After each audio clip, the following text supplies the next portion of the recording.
விசிக, communist, Congress, திமுக, மதிமுக போன்ற கட்சிகள் எல்லாம் பயங்கரவாதிகளுக்கு ஆதரவாகத்தான் செயல்பட்டுக் கொண்டிருக்கிறது.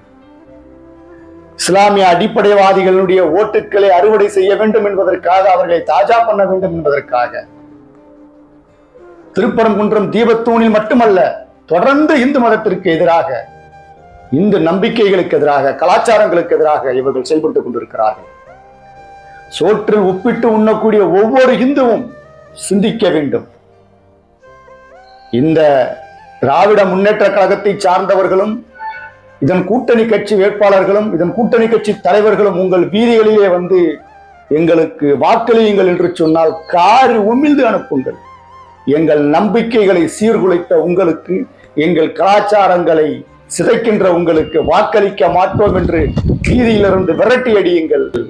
இந்த இந்து விரோதிகளை, தொடர்ந்து நம்மளுடைய நம்பிக்கைகளுக்கு எதிராக செயல்படக்கூடிய இந்த அதிகாரமும் ஆணவம் திமிரும் இவர்களுக்கு எப்படி வந்தது? இங்கே ஒற்றுமை இல்லாத காரணம், நம்மளுடைய சகிப்புத்தன்மை ஒரு காரணம்.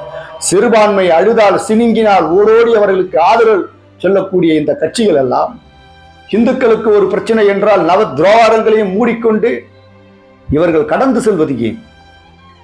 திருப்பரங்குன்றம் இந்த விஷயத்துல இன்னைக்கு பாஜக வருது, RSS வருது, இந்து முன்னணி வருது, இந்து அமைப்புகள்லாம் வருதுன்னா வேற யாரா வருவாங்க?